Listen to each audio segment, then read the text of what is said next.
What's up, YouTube? It's your girl BRWNSKINXTDOOR, aka your favorite brown skin shawty on the internet. So, this is a complete different video I ever react to on my channel. So, I got a comment from someone. They told me to react to Youngsta CPT, and they mentioned that he was colored. So, when I saw the word colored, I was like, colored?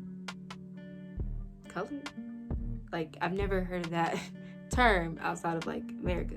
So me being a geek that I am, when it comes to social issues or case may be what's going on in different parts of the world, I'm sorry for talking so much, but I'm gonna keep it $1.50.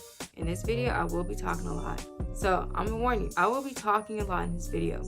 I'm gonna try to be as uncut as possible, which that's gonna be kind of hard because a lot of stuff that I might say, someone might get offended, and my intent is not to offend anybody or come off as, you know, malicious in any way. Enough with chit chat. Let's on this video. This is Westbury, a predominantly coloured neighbourhood in Johannesburg. Come and join us here in Westbury life, where people of mixed heritage live. People like me. It's a community caught in a crossfire between drugs and gangs.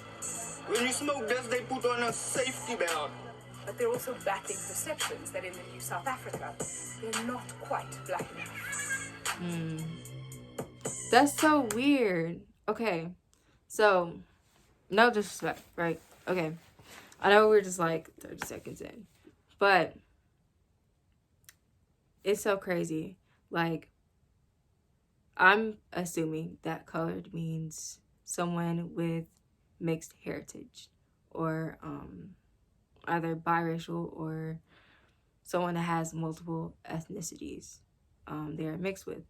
So with the question of people in South Africa questioning the colored community, hopefully I'm not offending anybody by saying colored, because I don't know if that's a term that someone may be offended by. I'm not trying to offend anybody, but the question, like, people questioning people in the colored community, they're not black enough. So crazy, because people in America, right, we also have like this thing where people who are biracial or mixed heritage, a lot of times, I'm specifically talking about black and white people that are mixed with black and white. So a lot of times, well, sometimes, people in the black community in America, they often question people that are biracial because they feel like they're not black enough or they don't fit in, because some people, they side with more of like their white side or the black side, or the case may be. That's a thing here. I'm sorry. Also, another thing, I will be kind of like contrasting the problems that is being said in the video to relate to what's going on in America as well. I'm not trying to say one social problem is way more important than the other. I'm just, you know, bouncing off of the video, okay? And talking about experiences that I've seen and stuff in the case may be.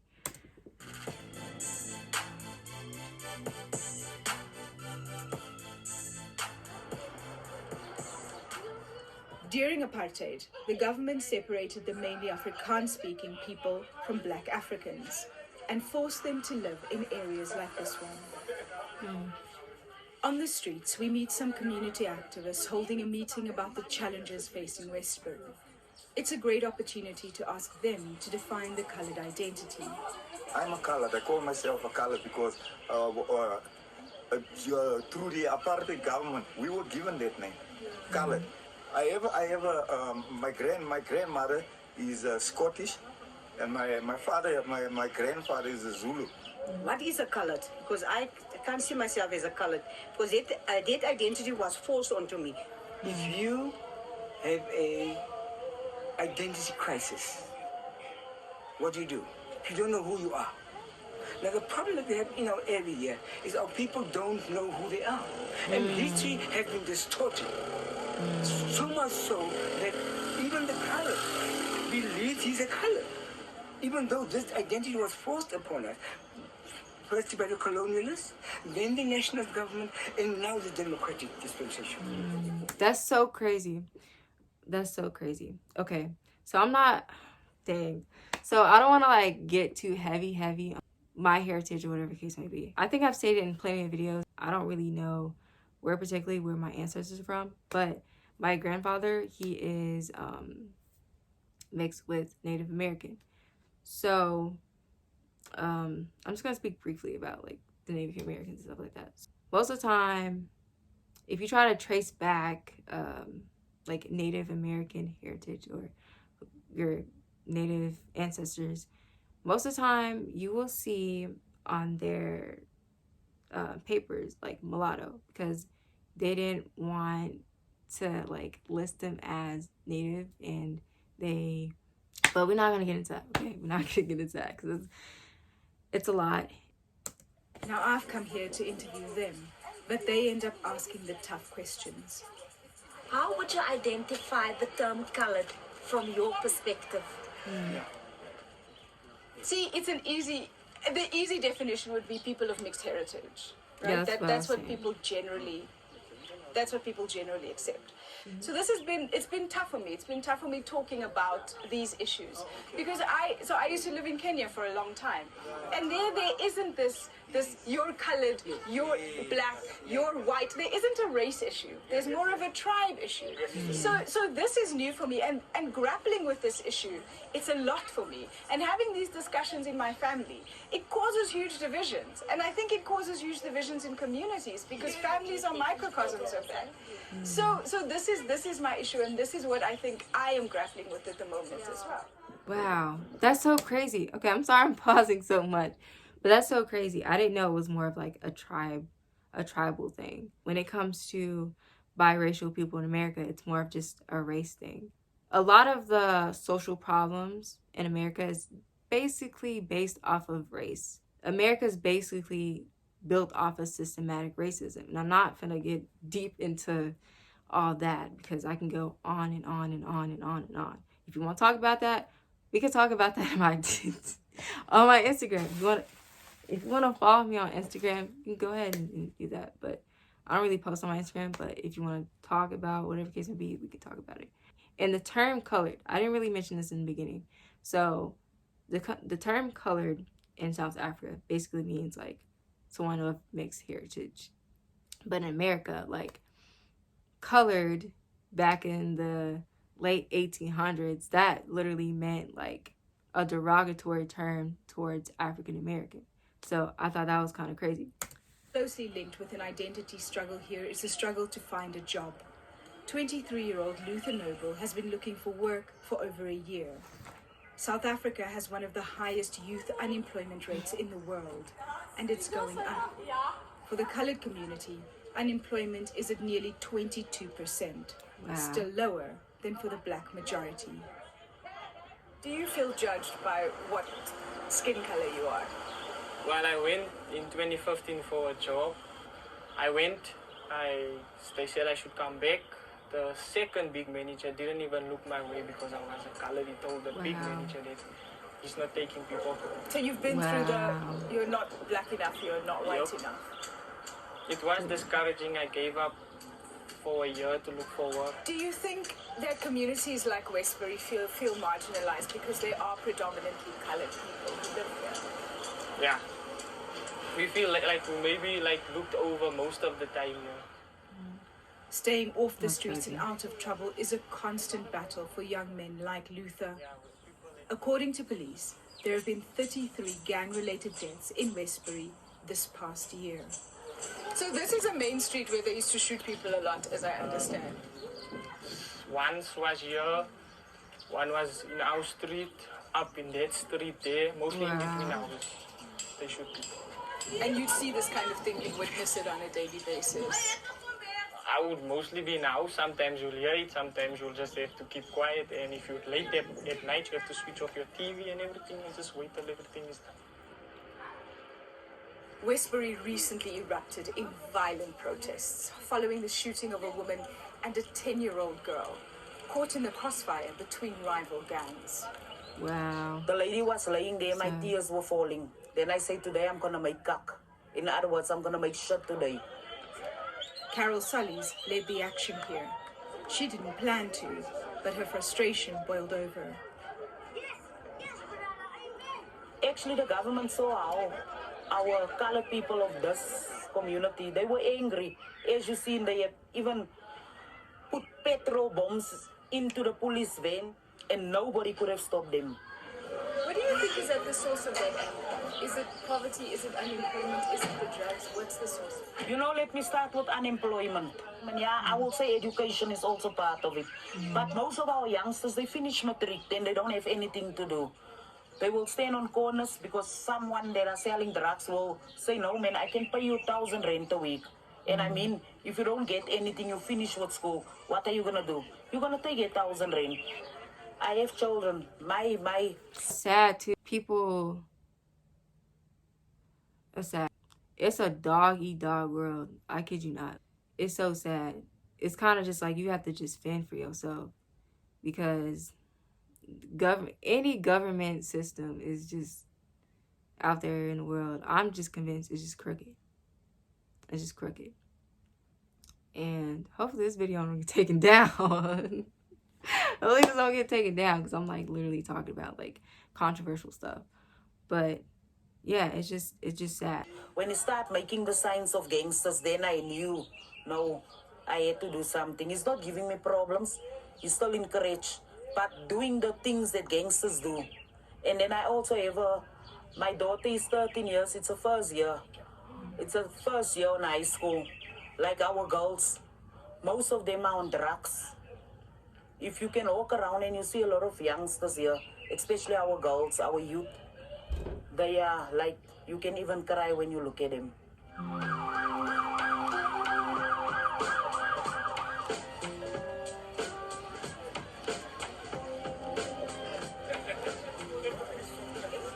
So just how bad is crime in Westbury? Well, we've come out with some officers from the local police station on an operation as they try and stamp out drugs and crime in this area. If you look at this shoes here, hanging over the wire here, Yeah, it means drugs. that is an indication Of drug that dealing. they are selling drugs in this area. What are the So, okay. The only reason why I knew that is because so a lot of people might not know, but I'm from Dallas, right? So I'm pretty sure if anybody visits Dallas or in just any part of Texas, probably gonna run into something like that. I know in the area that I used to live as a kid, there will often be kind of shoes on the little power lines and stuff like that. I would always remember seeing shoes on the power line.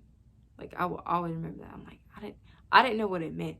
But like as I got older, I'm like, oh, that's what it meant. So that's how I knew.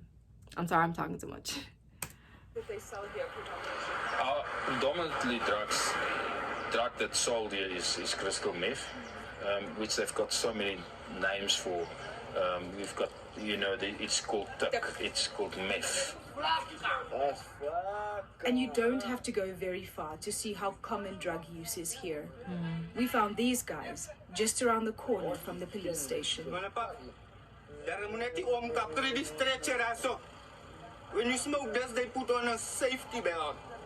It's all Are they allowed comes to back even show that? poverty and joblessness. That is what happens, you know. And then obviously the drugs is a sort of income for some people. Heavily armed police officers have now been deployed here. They're from the elite tactical response team, and they've been targeting drug dealers. The arrests of these drug dealers, have they made you feel safer in Westbury as a young man? Yeah, it is. Because sometimes you can't even go run anywhere or go anywhere because you have to worry what time they shoot, because they shoot in the morning, 2 o'clock, 5 o'clock, 6 o'clock, or the time you go to work, or the time wherever you're going. They just start shooting. But so far it's been silent. because of this police force. He got hands. It's a fight for survival in Westbury, and Luther recently stepped into the ring in an attempt to stay out of the hands of the drug dealers and the gangsters. For the past year or so, I felt like my life is going nowhere, so I just meant I need to have a direction in life. I need a purpose. Hope for the future is like me boxing overseas, being the world champion of the whole world. That's my plan. Luther's coach, Bjorn Moses, believes that being colored shouldn't hold you back. If you get an opportunity, a good opportunity, at the end of the day, it is what you make out of it. That's facts. That's important, it's what you make out of it. So everything is in your hands. As a person, as an individual, it is what you make. For instance, if you get a job, even a little money that you're working for, you can use it, you can go and study, things like that, whatever. So anything is possible. But that's facts. No matter where you come from, whether you're from the suburbs, the hood, whatever the case may be, always try to use the, always try to use the resources, as much as resources you can. Try to take advantage of that. Okay, sorry to go preacher mode on y'all, but as my experience as a YouTuber and just life in general, I've noticed that when negative stuff happens, you kind of just have to just keep on pushing, because something's always bound to happen. And I just kind of feel like that's just a test, you know? And it's just a test to see how strong you are and see how you survive. Because if you can surpass that hump, then you'll be able to surpass the next one. For us, we like, you know, we at ease what we are coloreds. So you cannot solve anything. I'm proud. I just want this place to change and to be better than what it is now. Like every single young person can become something, just if they can set their mind to it. The problems we see here in Westbury aren't unique to this community. There are townships across South Africa struggling with the same issues. Now, Carol chose to take a stand and lead the protest, while Luther dreams of leaving the hood. What's at stake is a sense of belonging, a feeling as though they're helping build South Africa.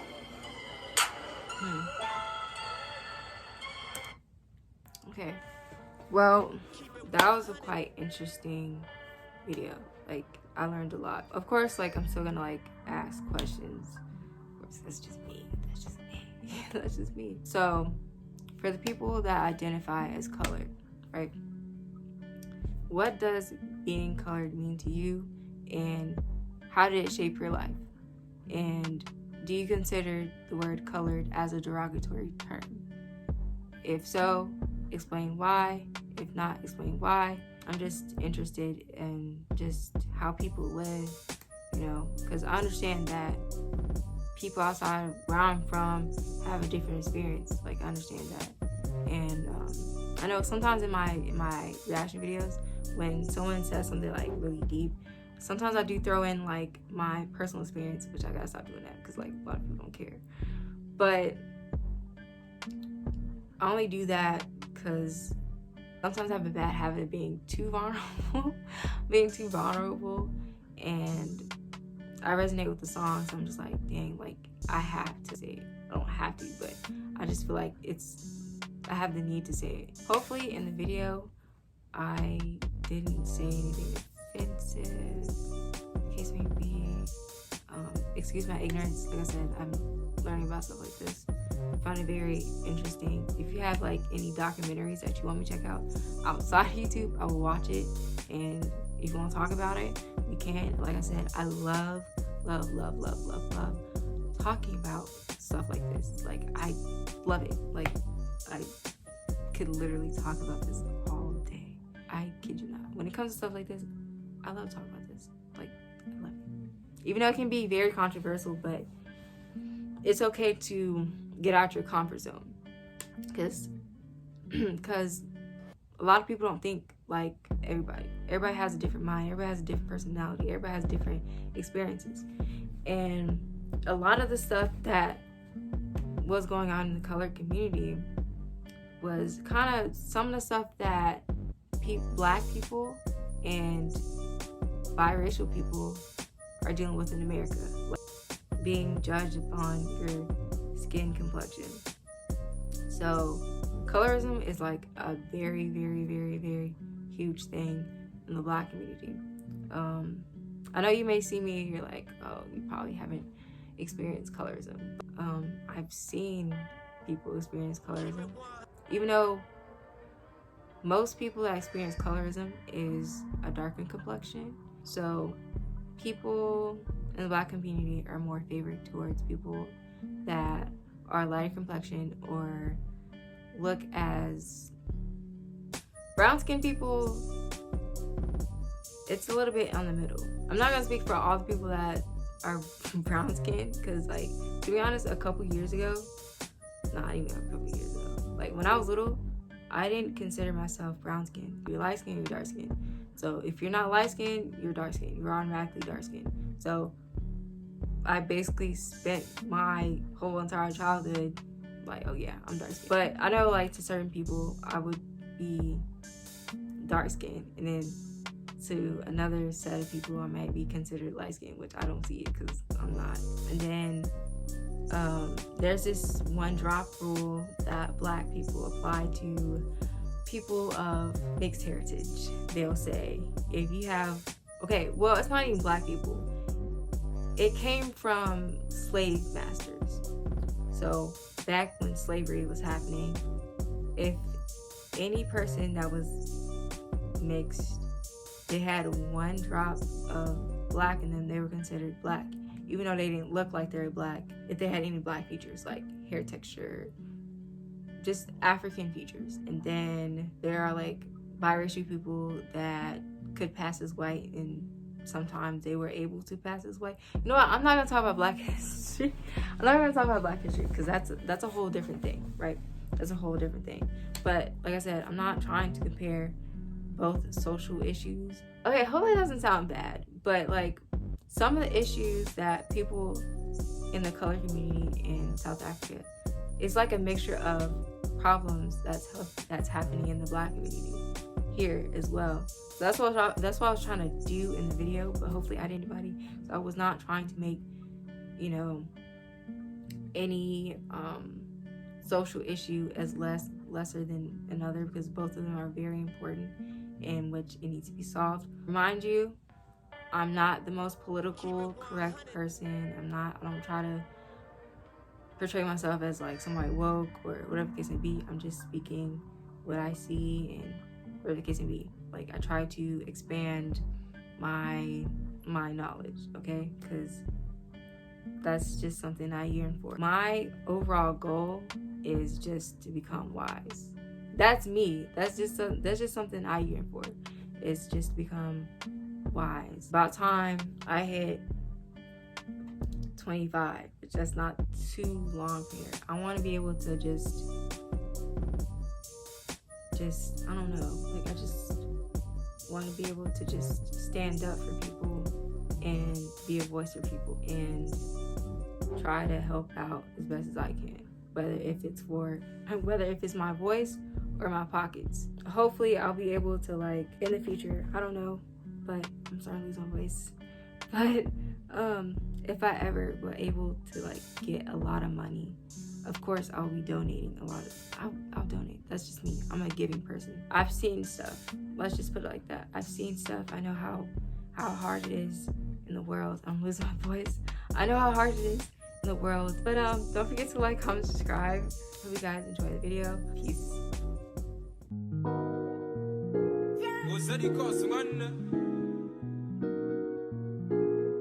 Another